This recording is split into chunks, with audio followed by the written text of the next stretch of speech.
Bonjour et bienvenue pour ce nouveau Café des Lyonnes. Bonjour. Bonjour Roxana. Bonjour Alexandra. Alors aujourd'hui, j'ai le plaisir d'accueillir Maître Roxana Nasser-Vadeh.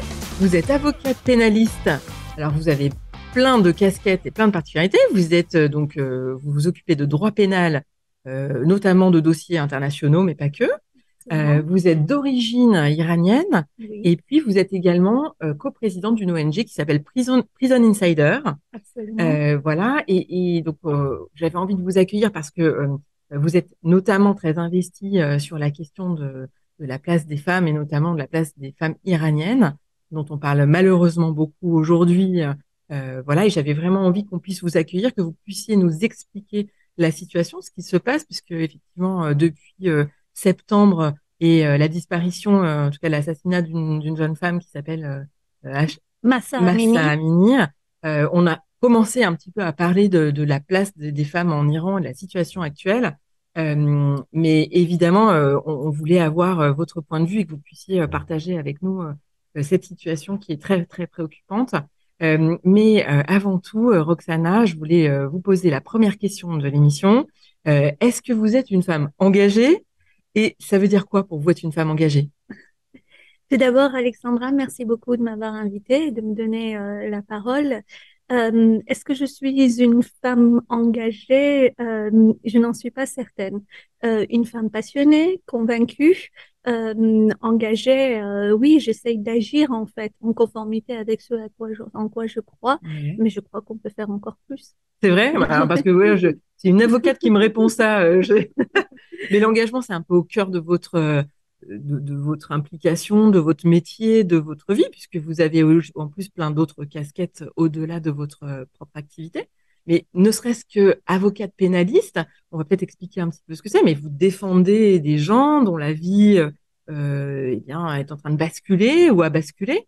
Donc c'est vraiment quelque chose d'hyper prégnant, quelque chose de très engageant, j'ai l'impression. Oui, effectivement. En fait, mon métier d'avocate consiste à intervenir à la défense des personnes qui sont soupçonnées d'avoir commis une infraction. Ce sont des personnes qui, dans l'écrasante majorité des cas, sont emprisonnées et donc en état de vulnérabilité selon la définition même du Conseil d'État. Donc effectivement, j'interviens à leur défense. Après, si vous voulez, le travail de défense qu'on fait, ce qu'on peut imaginer comme étant un engagement, relève de chaque avocat et de sa pratique. Ah oui, d'accord. Donc et vous, vous y mettez quelque chose de personnel dans cet engagement ou au contraire, il faut y mettre une distance parce que j'imagine que ça doit être très particulier. Vous avez la vie de quelqu'un un petit peu entre vos mains, vous l'accompagnez sur un procès avec souvent à la clé peut-être une peine d'emprisonnement ou de privation de liberté. Comment on le gère ça humainement et émotionnellement? Oui, plus particulièrement dans le domaine où j'interviens, on parle de personnes qui s'exposent à la réclusion criminelle à perpétuité. Donc, on est bien dans une privation des libertés fondamentales à titre de sanction sur une, deux ou trois décennies. Donc, quelque chose d'assez important dans la vie des personnes dont je suis en charge de la défense. Est-ce que c'est une façon de travailler, comme vous dites, avec un engagement personnel ou avec de la distance? Il faut voir ça à plusieurs niveaux. Le premier est celui, on va dire, des principes desquels je suis convaincue. Par exemple, pour moi, la prison n'est pas une sanction qui soit adaptée ni pour la personne qui est condamnée, ni même pour la société, parce que d'après des études, je veux dire de manière unanime, la prison engendre finalement la violence. Donc, ce n'est pas pour moi une mesure efficace non plus pour la sécurité de tout un chacun. Sauf que ceci est ma conviction personnelle. Mhm. Bien souvent, je défends des gens qui vont dire je mérite d'être emprisonné. Donc, je dois bien mettre une distance entre ma conviction personnelle et la voix de la personne que je défends et que je porte, n'est-ce pas? C'est la définition même du métier d'avocat, c'est de porter la voix de quelqu'un en réalité.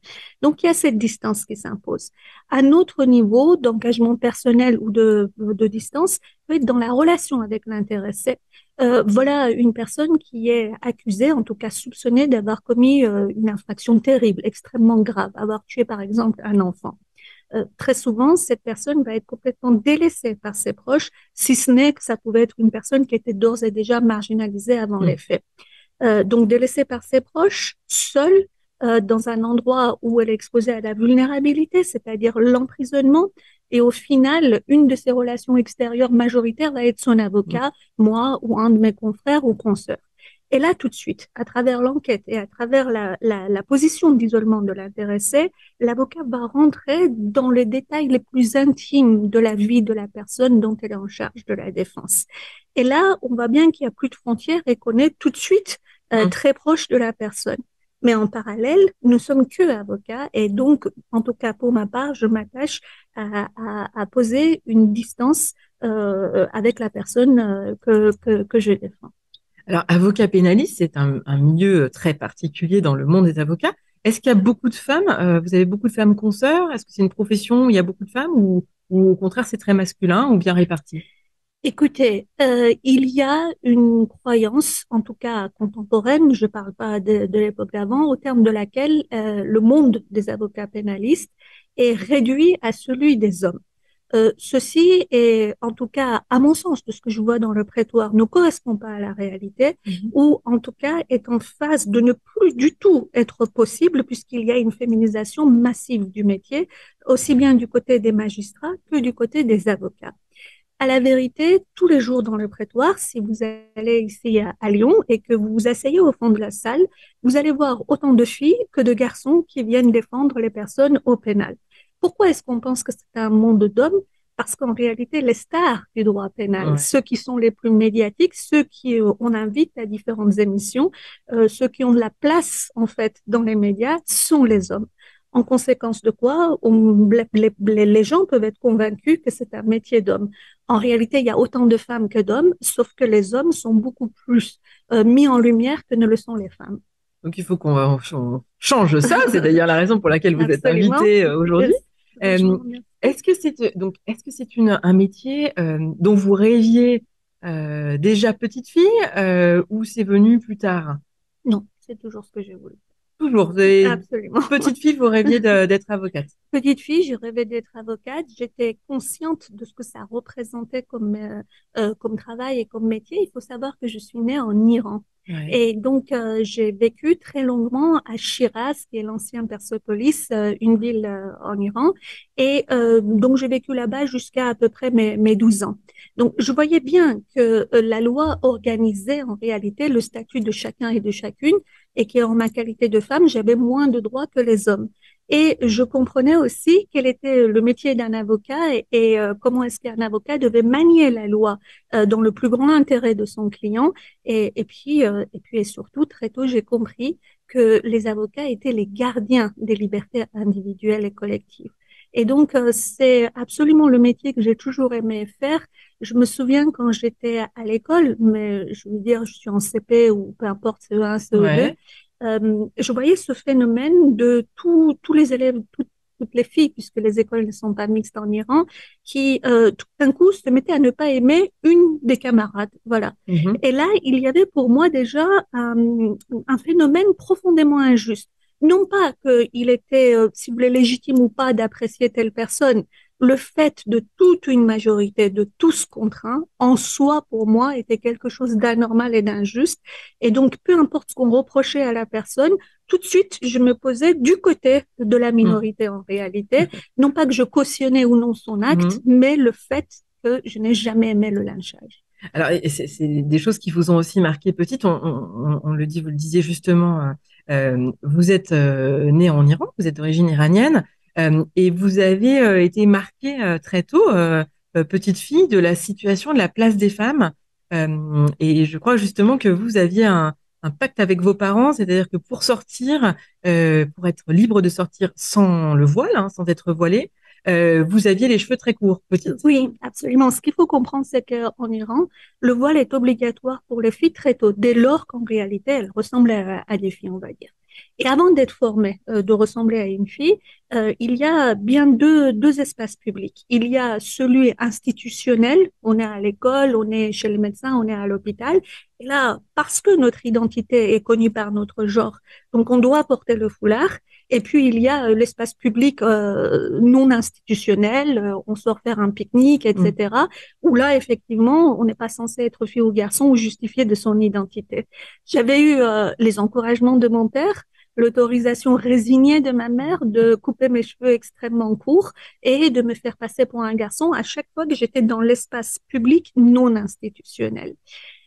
Et vous savez, quand bien même j'avais des parents qui avaient un esprit extrêmement libre, qui pensaient que bah, les femmes et les hommes étaient des êtres égaux et qui m'avaient en fait élevé dans cet esprit-là, j'ai le souvenir d'une fois, on était en vacances et on était dans un hôtel. Et là, c'est tout à fait par hasard que je retrouve ma meilleure amie qui, elle, est avec sa famille en vacances dans cet hôtel. J'ai une fille qui s'appelait Sonia, qui s'appelle toujours Sonia, qui était issue d'un couple mixte. Sa mère était allemande, son père était iranien, ils habitaient en Iran et qui pratiquaient exactement la même chose que moi, c'est-à-dire les cheveux courts et se faisaient appeler pour un garçon. On voulait, c'était les vacances, aller à la piscine de l'hôtel. Et on nous a expliqué que cette piscine, elle n'est pas mixte, évidemment, on est en Ouais. Iran. Elle est ouverte un jour par semaine pour les femmes et puis le reste pour les hommes. Sauf qu'on était des enfants, on n'allait pas attendre le jour où la piscine était autorisée aux femmes. Et puisque on se faisait passer pour des garçons, on s'est dit très bien, on va aller à la piscine. Et je me souviens du sentiment de peur que j'ai eu parce que j'ai réalisé à ce moment-là, pour la première fois de ma vie, que lorsque j'étais dans la piscine, quasiment nue en réalité, j'étais entourée exclusivement d'hommes Mm. de tous les âges et eux-mêmes quasiment nus puisqu'ils étaient en Mm. maillot de bain. Et ça a été un choc pour moi. Et j'ai pris peur et je suis sortie de la piscine à ce moment-là. Et j'ai vraiment compris que ce déguisement, finalement, ce Mm. travestissement, au final, ne changeait pas grand-chose à notre condition de fille. Ouais. Et n'assurez pas votre protection. Absolument. Et d'ailleurs, pour qu'on comprenne bien la façon dont les choses se passent en Iran, malheureusement, elles s'inscrivent dans la durée, elles remontent pas uniquement là ces derniers mois. En Iran, il y a ce qu'on appelle la police des mœurs. Absolument. Et je crois que quand vous étiez petite, vous avez eu malheureusement à y être confrontée. Absolument. Alors, la police des mœurs est là dans l'espace public pour vérifier la conformité de la tenue vestimentaire des hommes et des femmes Mm. en Iran par rapport à la loi islamique en place. C'est une police qui est terrible. C'est elle qui a tué Gina Massa Amini, qui est décédée le 16 septembre 2022, ce qui a eu pour le début d'un enclenchement d'une révolte, d'une révolution en Iran. Il est de notoriété publique qu'à partir du moment où vous êtes interpellé par cette police, vous allez être soumis à des mauvais traitements dégradants, inhumains et par la suite être emprisonné, condamné, etc. J'étais sortie de chez moi pour aller à une boulangerie. Dans le quartier venait de s'ouvrir une boulangerie française et donc on voulait savoir ce que c'est une baguette, etc. Donc J'étais vous étiez toute sortie, petite, hein, vous aviez j'étais 10 ans. absolument, absolument. Et j'étais allée juste chercher une baguette pour rentrer chez moi. Et je me suis fait contrôler par la police politique, pardon, la police des mœurs, mais c'est aussi une police politique, sur le chemin, deux femmes habillées en tchador, alors que le tchador n'est pas obligatoire en Iran, je tiens à le dire. Les femmes doivent porter une tenue conforme en fait aux lois, qui consiste à cacher les cheveux, les parties du corps, etc. Mais le tchador n'est absolument pas obligatoire en Iran. Euh, et je me fais contrôler par deux femmes qui m'indiquent que je suis une fille et que je dois porter un foulard. Et donc, je suis consciente qu'il est hors de question que je me fasse embarquer, qu'il faut absolument que ces femmes aient accès à mes parents parce que la corruption existe en Iran et que la discussion se passe entre adultes. Ma maison est à deux pâtés de maison, on est juste à côté du lieu de contrôle. Donc, je leur indique que je suis un garçon, elles ne me croient pas, et je finis par leur dire, je vais déboutonner mon pantalon pour vous le montrer. À ce moment-là, je sais précisément qu'en leur qualité de femme, même si elles relèvent de la police des mœurs, elles n'ont pas le droit de regarder le sexe d'un garçon pour un contrôle d'identité ou pour autre chose. Et donc, elles me disent de tout de suite d'arrêter et qu'on aille voir mes parents pour voir mes pièces d'identité, pour voir si je suis une fille ou un garçon. À ce moment-là, j'utilise la loi à ma propre défense. C'est un acte d'avocat. Oui, c'est ça. Dès 10 ans, donc les convictions sont profondes, remontent à... C'était plutôt un instinct Ouais, de survie, ouais, mais parce que aussi en tant qu'enfant, soit que nos parents nous recommandaient de faire très attention, ouais. soit que sans nous en parler directement, lorsqu'on était assis, on les entendait parler entre eux par rapport à toutes les arrestations, ce qui se passait en Iran, eh bien forcément on était attentif à ce qui s'est passé. Si vous me permettez, comme je dis, la police des mœurs est là pour vérifier la compatibilité des vêtements que portent les personnes avec la loi islamique. Il faut bien comprendre que, par exemple, j'étais en école primaire, on allait à l'école, évidemment, comme n'importe quel enfant, et tous les matins, nous étions en rang disciplinaire, classe par classe, âge par âge, etc. Mais vraiment, on respectait les ordres qu'on nous donnait. Et donc, on commençait, avant d'aller en cours, par réciter par cœur des slogans de propagande contre Mm. les États-Unis, contre l'Israël, contre tout le monde qui n'était pas, en gros, musulman, chiite, iranien, Ouais. vraiment jusqu'au bout. Donc ça, c'était déjà la propagande. Et ensuite, alors qu'on était en rang, une des personnes en charge à l'école, donc par exemple une directrice ou une prof, que sais-je, peu importe, choisissait au hasard certaines filles, leur demandait de s'avancer et on en était à mesurer la largeur du pantalon alors qu'on était en uniforme à l'école qui devait être conforme. Je me souviens plus si c'était 16 ou 32 de longueur, de diamètre, peu importe, de Ah oui. largeur, pour ne pas qu'une fille de 9 ans ou 10 ans porte un pantalon qui soit trop serré, de peur qu'elle puisse attiser, on va dire, la pulsion sexuelle d'un homme qui la croiserait. Et donc, on mesurait nos pantalons et on était pris au hasard. Et celle qui avait le malheur de ne pas avoir le pantalon conforme à ce qui était la réglementation était fouettée sous les yeux des autres élèves et de leurs parents qui étaient convoqués. Donc, c'est ça, l'État totalitaire Mm. iranien, c'est la domination totale de l'homme par l'homme. Oui, c'est ça. Et cette situation aujourd'hui est toujours une réalité. Et c'est ce qui s'est passé avec le meurtre de cette jeune femme, puisque elle a été arrêtée et emprisonnée parce qu'elle avait une mèche de cheveux qui dépassait et que ce n'était pas conforme au port du voile. Absolument. Non seulement cette situation perdure depuis plus de 40 ans, mais c'est devenu le quotidien des Iraniens qui, avec énormément de courage, se révoltent au prix de leur Mm. vie pour dire stop. Non seulement stop au foulard obligatoire, non seulement stop aux lois islamiques, mais c'est de dire au gouvernement iranien très exactement de dégager du pays. Mm. C'est la liberté totale qui est demandée par les Iraniens aujourd'hui. Au-delà de Gina Massa Ouais. Amini, on dénombre plus de 500 personnes qui ont été tuées depuis la révolte qui est en place, dont une cinquantaine d'enfants, des mineurs. Et si vous voulez, on sait, c'est documenté, je veux dire, il y a des témoignages à ce sujet, que beaucoup des femmes, mais aussi on a entendu de cas d'hommes Mm. qui sont interpellés, sont violés Mm. pendant que elles sont arrêtées et séquestrées, ces personnes-là. Sont violées pas une fois, mais je veux dire à de multiples Ouais. reprises. Et donc le viol est utilisé comme une arme pour en fait opprimer cette révolte. Des enfants, je vous disais, sont tués, des mineurs sont interpellés et condamnés à mort. Alors, il y a un moment où il faut bien comprendre les choses. Nous avons une idée de ce que c'est la démocratie à peu près de manière universelle, c'est-à-dire qu'on puisse voter pour ses dirigeants de manière libre. Dans les États démocratiques, certains États pratiquent la peine de mort et d'autres ne la pratiquent pas. Mhm. La France est un État démocratique, ne pratique pas la peine de mort. Les États-Unis sont un État démocratique et certains États des États-Unis Mm. d'Amérique pratiquent la peine de mort. D'un pays à l'autre, démocratique ou dictatorial, je prends la Chine comme exemple, il peut y avoir un curseur du traitement des droits humains qui peut être déplacé, notamment par rapport à ce qui est le plus grave, la peine de mort.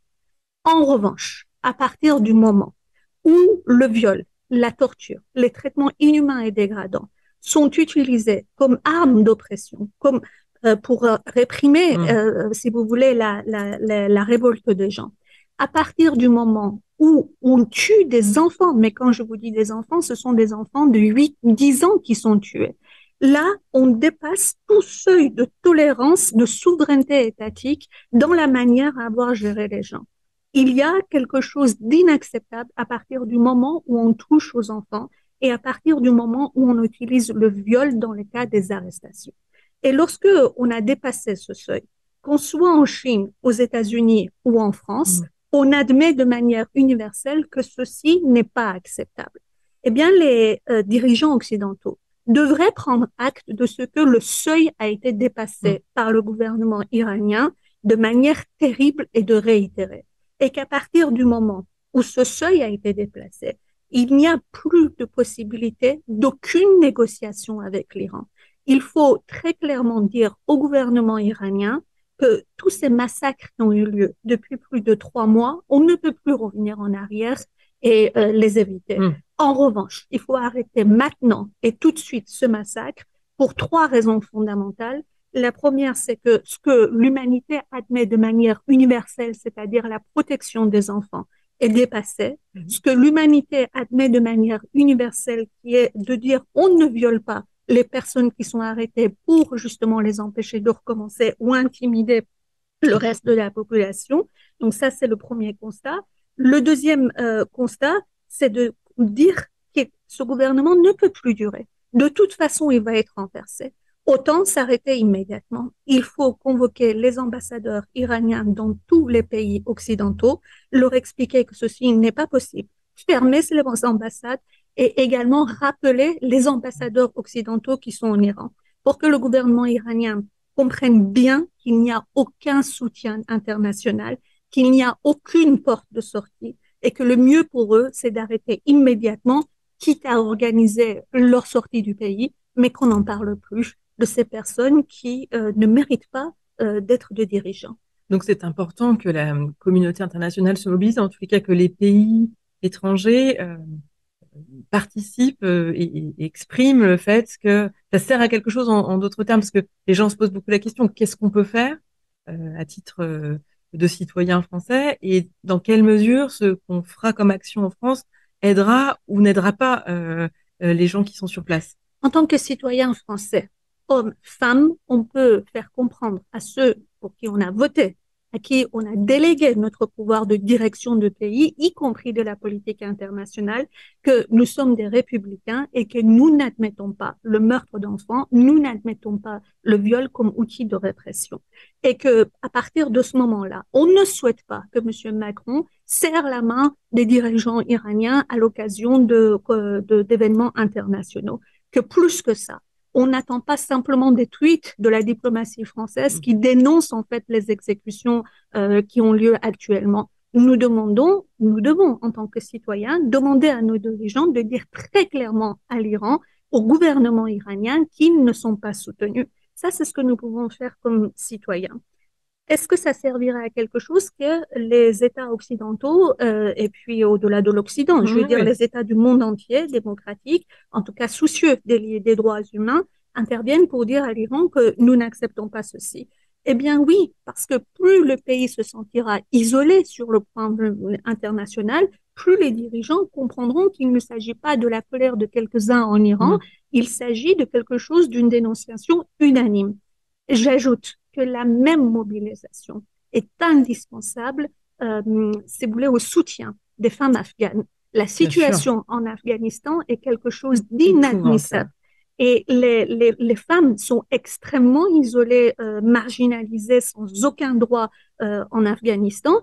Et ceci n'est pas possible. Ceci est tout simplement inacceptable. Et je veux dire, la communauté internationale devrait le dire de manière extrêmement ferme à l'ensemble de ses dirigeants.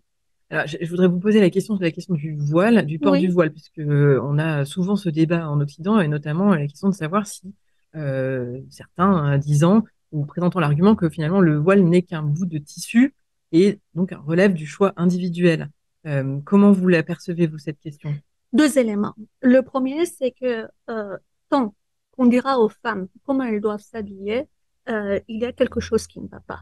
Il n'arriverait pas à l'idée, si vous voulez, de l'opinion publique française ou du législateur de poser se poser la question de savoir s'ils doivent, oui ou non, légiférer pour savoir si un homme devrait porter un short plutôt qu'un pantalon. Je veux dire, je suis en train de vous en parler et ça paraît totalement absurde. En quoi peut-on admettre qu'en revanche, on puisse légiférer pour dire si une femme doit, oui ou non, cacher ses cheveux dans l'espace public, que sais-je, dans l'espace privé. Donc, tant qu'on dira aux femmes comment elles doivent s'habiller, il y a quelque chose qui est inacceptable. C'est tout. Mm. On ne dit pas à quelqu'un comment s'habiller parce que c'est une femme. Ça s'arrête là. Ensuite, est-ce que le voile est quelque chose qui peut, dans une société démocratique, laïque, comment dire, isoler une femme, ne pas lui permettre d'avancer, etc., dans la société? Eh ben, c'est sûr que si on fustige les femmes qui portent un foulard, je pense par exemple, je suis avocate, au mouvement national en France d'interdire aux avocates de porter le foulard. Euh, Prenons cet exemple très concret. Voilà une femme qui a fait ses études, qui est normale jusqu'au bac, qui a fait entre 5 et 7 ans d'études complémentaires pour devenir avocate et qui a vocation à prendre, si vous voulez, quand même un poste qui est d'une catégorie socio-professionnelle un peu plus élevée, qui demande une instruction, etc., et qui se pratique très exactement dans l'espace public, puisque les audiences sont publiques, Ouais. et qui a une utilité sociétale. Donc voilà une femme qui a toutes sortes de compétences et toutes sortes d'aspirations et toute la place normalement dans la société et dans l'espace public. On dit à cette femme, parce que tu portes un foulard, eh bien, tu ne pourras pas venir en audience. On l'exclut de l'espace public, nonobstant ses diplômes, nonobstant ses compétences, uniquement parce qu'elle porte le foulard. En parallèle, on admet que nombre des confrères, d'ailleurs plus que des consoeurs, portent les insignes de récompense de la République, Mhm. etc. Hein. Donc, les hommes ont le droit, enfin les hommes et les femmes, de se distinguer sur leur robe d'avocat par les insignes de mérite, etc., mais pas parce qu'une femme souhaite porter un foulard. La majorité, l'écrasante majorité du barreau en France est contre le fait que les femmes puissent porter un foulard, les avocates. C'est pas mon opinion. D'accord. C'est pas mon opinion. Donc, premièrement, il ne faut pas isoler Mhm. ces personnes-là. Deuxième élément, se pose la question de savoir si c'est un choix personnel ou bien si c'est un choix imposé Mm. soit de manière brutale par des hommes ou des femmes, ça peut être Oui, la oui, tout à mère, fait. Oui, oui. etc., ou bien qui a été imposé de manière insidieuse C'est sans que ça. la personne elle-même se rende compte. Que ce soit, alors si c'est imposé de manière radicale, ça peut relever d'une infraction. On n'a pas besoin de légiférer dessus, hein. Mais si ça a été de manière insidieuse, etc., c'est certainement pas une loi qui va changer ça. Mm. Je veux dire, c'est plutôt la refonte de la place de la femme dans la société, de la manière dont on peut voir une femme et de la confiance qu'elle peut avoir en elle, de sa capacité à résister à quelque chose qu'on voudrait lui imposer, Mhm. qui est en jeu. Et donc, ça n'a rien à voir avec la loi. Ok, mais j'entends, mais du coup, est-ce que vous ne considérez pas que le voile finalement est un outil pour invisibiliser la femme? Eh bien, je constate qu'au final, toutes les femmes qui portent le voile sont les plus visibles dans la société, n'est-ce pas? Oui, de Puisque, fait. je veux dire, si toutes les deux on était assises ici et que je portais un foulard et pas vous, la personne dont on se souviendra, ce sera moi parce que j'ai Mm. porté le foulard et pas vous. Donc, je ne sais pas si, évidemment, qu'en Afghanistan, c'est pour que les femmes deviennent Mm. invisibles. Évidemment, en Iran, c'est pour que les femmes soient asservies.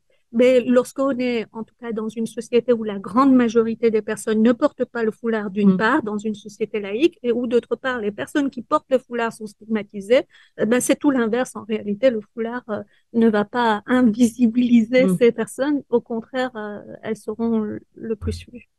Alors, on revient sur votre parcours personnel. Donc, du coup, on a compris l'origine dans laquelle est un peu née votre vocation d'avocat. Vous êtes arrivé ensuite en France. Donc, vous saviez que vous vouliez faire avocat. Vous avez construit votre parcours comme ça. Vous avez fait une fac de droit, j'imagine. Absolument, absolument. Je ne sais pas si vous vous souvenez, mais ça existe encore aujourd'hui. En troisième, on est obligé de faire un Oui, stage. ouais.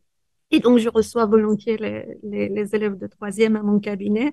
Et je suis très souvent très surprise de voir l'éveil intellectuel que peuvent avoir ces élèves-là. Bien, j'avais demandé évidemment mon stage dans un cabinet d'avocats D'accord. et j'avais trouvé ça absolument formidable.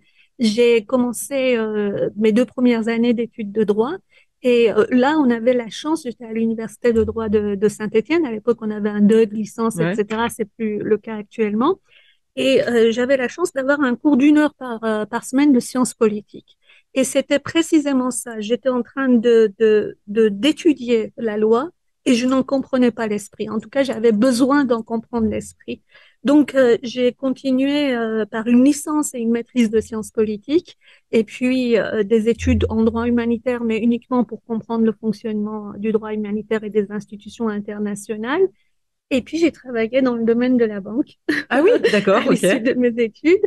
Je venais d'un milieu assez modeste ici en France et il fallait que quand même je finance mon quotidien. D'accord. J'avais un bac+5, c'était l'époque où les banques recrutaient et payaient très bien les gens, donc voilà, j'ai pris ça. Je suis restée 3, 4 ans et je me suis dit non, tu as toujours voulu être avocate. Là, je suis retournée faire des études de Ah oui, droit ok. et j'ai présenté l'examen d'entrée à l'école des avocats. Et comment est née cette envie d'aller sur le droit pénal? Parce que c'est très spécifique. Alors, précisément, lorsque j'ai étudié le droit pénal ne m'a absolument pas intéressé, mais du tout. D'accord. Moi, ce qui m'intéressait, c'était le droit constitutionnel, le droit administratif, etc., le droit public. Et puis, finalement, lorsqu'on est à l'école des avocats, on doit faire des stages dans des cabinets d'avocats, voilà. Et dès la première fois où je me suis retrouvée dans un prétoire pénal, j'ai compris que c'était ça que je souhaitais faire Ouais. et j'ai compris qu'il y avait un vrai sujet dans le traitement de la délinquance et de la personne poursuivie, mais également de la personne qui est victime. Et donc tout ceci a fait que finalement j'ai fait du droit pénal. Et est-ce que ça a été facile? Est-ce que vous avez eu le sentiment que c'était plus difficile d'être une femme et qu'on vous voilà qu'on vous rendait la tâche plus ardue ou pas du tout? Ce qui est difficile, c'est les compétences peut-être à acquérir. Enfin, comment vous l'avez vécu? Alors, je fais une distinction très nette Ouais. entre les relations avec les clients, les personnes qui nous demandent de les défendre, et puis les tiers, qui sont d'une part les magistrats, les confrères et les consoeurs et les journalistes. Euh, Parmi mes clients, euh, j'ai eu en défense des personnes qui étaient accusées d'un meurtre ou de plusieurs meurtres, des personnes à qui on reprochait des infractions relatives à des trafics de stupéfiants au niveau international, des braquages sérieux par des groupes du grand banditisme, D'accord. etc. Et aussi bien, je pense en particulier à une cliente, des femmes qui étaient SDF depuis 20 ans et à qui on reprochait un meurtre. Donc, j'ai eu de la délinquance organisée, de grand banditisme, etc., tout comme l'individu seul marginalisé qui a commis un meurtre. Quel que soit le panel, jamais aucun client ne m'a fait comprendre qu'il y avait un quelconque problème pour cette personne, en particulier les hommes, et je pense au grand banditisme, que je sois Hmm. une femme. D'accord. Euh, donc ça n'a pas existé. La seule fois où quelqu'un m'a fait la remarque que j'étais une femme et que ça ne suffisait pas, il s'agissait d'une femme. D'accord. Il s'agissait d'une femme qui avait été sous l'emprise de plusieurs hommes dans sa vie et qui avait d'abord été victime d'agressions sexuelles et de viols et de violences de la part de différents hommes lorsqu'elle était petite, et plus tard, en tant qu'adulte, avait connu différents hommes, lesquels avaient été particulièrement violents envers elle, et pourtant elle était sous leur emprise. Eh bien, cette femme à qui on reprochait une infraction extrêmement grave, elle comparaissait devant une cour d'assises, elle risquait la réclusion criminelle à perpétuité. Lorsqu'elle me demande de devenir son avocat, dans l'entretien du parloir, elle me dit, voilà, ça serait bien qu'il y ait un homme, la cour et les jurys ne vont pas écouter simplement la voix d'une femme. Euh, à ce moment-là, il m'appartient pas d'être féministe en lui disant, mais non, madame, c'est pas vrai, on va faire ça. Non, non, c'est de son avenir qu'il s'agit. Et bien entendu, je respecte ce qu'elle souhaite D'accord. à sa défense. Je lui propose plusieurs confrères, elle en choisit un, pas des moindres, un confrère extrêmement réputé, avec charismatique, etc. On va à l'audience qui dure une semaine. L'audience se termine. Mon confrère plaide à sa défense. Je plaide à sa défense. L'audience est suspendue pour le délibérer. Et là, elle me fait signe derrière le box, une fois qu'on a fini de plaider. Elle me dit, quel que soit le résultat, je vous remercie pour tout. Je viens de comprendre qu'une femme peut être plus charismatique qu'un homme. Donc, vous me demandiez s'il était plus difficile pour une femme Mm. d'être avocat pénaliste. Je vous réponds que depuis 15 ans que je suis avocat, la seule personne qui ait eu à me le reprocher était une femme. Ensuite, avec les magistrats, j'ai connu ça. Des magistrats qui, à l'audience, je veux dire de manière publique, avaient des remarques qui étaient inacceptables. D'accord. Vous avez quand même dans certaines juridictions des présidents de juridiction qui disent, lorsque l'avocate prend la parole, Maître, vous savez ce qu'on dit, les plaidoiries, c'est comme les jupes, plus elles sont courtes, meilleures elles sont. Très bien. Donc là, Oui, ça on met est dans dans un l'ambiance. prétoire Oui. et c'est un magistrat qui le dit. Des confrères, je me souviens. Comment vous répondez à ça? Enfin, quand je veux dire, c'est un magistrat, c'est délicat. Alors, Qu'est-ce qu'on peut non, faire? je pense que ça dépend de l'ancienneté et de l'expérience qu'on a. D'accord. D'abord, je pense que cette phrase, elle ne sera pas dite à n'importe quel consoeur, D'accord. de n'importe quel âge. Et deuxièmement, en tout cas, pour ce qui me concerne, je réponds immédiatement D'accord. en disant que cette expression n'a pas lieu d'être. Et si vous voulez, la personne qui le dit se rend compte que ce Mm, n'est pas à mm, dire. Donc, il n'y aura pas de discussion à dire, ah ben non, mm. maître, j'ai la parole libre. Je dis non, non, non. Ok. Ça, c'est Donc, on quelque laisse chose que rien passer. il ne faut Mm, absolument pas laisser passer. Il ne faut pas être irrespectueux, il ne mm, faut pas être agressif, il faut être extrêmement ferme en disant cette phrase-là n'a pas lieu d'être dans un prétoire. mm. Point. Bon. Qu'on soit magistrat, avocat ou justiciable, un prétoire ou ailleurs, mais je veux dire, le prétoire est le lieu de la légalité. Donc, c'est encore un lieu sacré où il devrait y avoir aucune discrimination. De la part des confrères aussi. J'ai le souvenir, si vous voulez, en droit, il y a une expression, lorsque les droits d'une personne n'ont pas été respectés, on doit déposer des écritures et on appelle ça soulever des nullités. Et donc, j'étais jeune avocate, j'avais hésité à une audience de comparution immédiate à soulever ou non une nullité. Je croise un confrère pénaliste extrêmement réputé à Lyon et je lui pose la question de savoir s'il faut soulever cette nullité. Il me dit, soulevez tout, soulevez même votre robe. Et là, je regarde le confrère, je suis sidérée, Mm, sidérée. mm. Et donc, il faut répliquer. Il faut immédiatement répliquer pour dire ça ne fonctionnera pas et ça ne passe pas. Donc, et j'ai pu remarquer avec certains journalistes également qu'il y D'accord. a une façon de considérer l'avocate différente de considérer l'avocat. Voilà, il peut y avoir effectivement une inégalité dans le traitement. Et puis, vous pouvez le constater vous-même. Je veux dire, partout en France, il y a des avocates formidables, mais du point de vue couverture médiatique, ce sont les Ce hommes sont qui les hommes. l'emportent. Alors justement, quel conseil vous donneriez aux jeunes lionnes qui nous écoutent, aux jeunes ou moins jeunes d'ailleurs, mais qui aspireraient à une profession, à la profession d'avocat, et qui peut-être se disent, bah oui, mais moi je suis peut-être pas charismatique ou je sais pas bien m'exprimer, j'ose pas y aller. Vous leur dites quoi? Eh bien, C'est donné à tout le monde? je leur dis d'abord que c'est un métier formidable, qu'il ne Ouais. faut surtout pas hésiter à le pratiquer.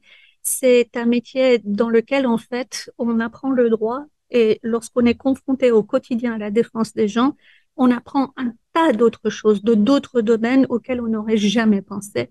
Donc, je dis d'abord à toutes les personnes qui souhaitent, toutes les filles et les hommes aussi qui souhaitent être avocats, avocates, bien sûr de s'engager dans ce métier-là.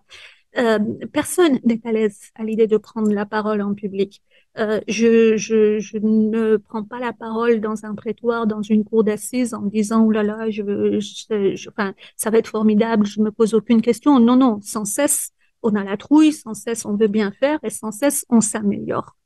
Je souhaite dire à toutes celles et à tous ceux qui pensent qu'ils vont être paralysés parce qu'ils ne savent pas prendre la parole, que ça arrivera de temps en temps, mais qu'on peut surmonter ça. Mais qu'en tout cas, dans la grande majorité des cas, avant de prendre la parole, une audience se sera passée. Et cette audience, et notamment si elle est malmenée, va susciter une sorte de rage dans l'esprit de l'avocat qui doit prendre la parole. Tant est si bien que de la peur de prendre la parole, on passe à quand est-ce que j'ai la parole pour dire ce que j'ai à dire.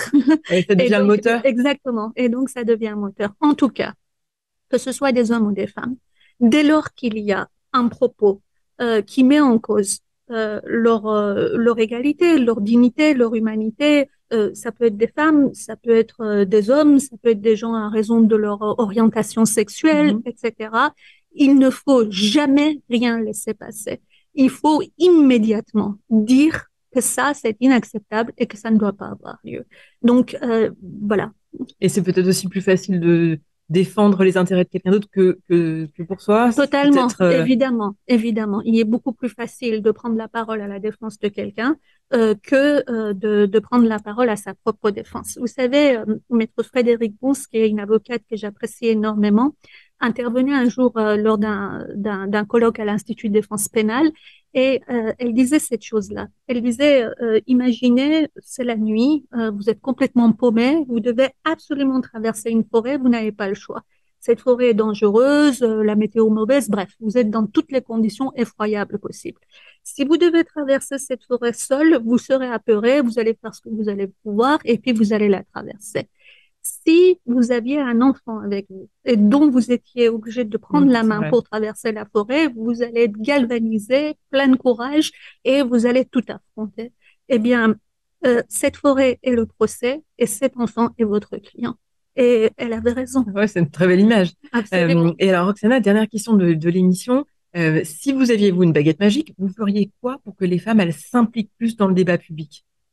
Qu'est-ce qu'il faut faire aujourd'hui? Eh bien, je ferai en sorte que dès le premier moment de l'institutionnalisation de la vie de la petite fille, son entrée en CP à l'école, il y ait tous les outils qui permettent de faire comprendre à cette fille, mais également au petit garçon qui est assis à côté, qu'ils sont exactement les mêmes, qu'ils ont les mêmes droits, qu'ils ont les mêmes capacités, qu'ils ont les mêmes pouvoirs et qu'ils sont en droit d'attendre les mêmes choses de la société.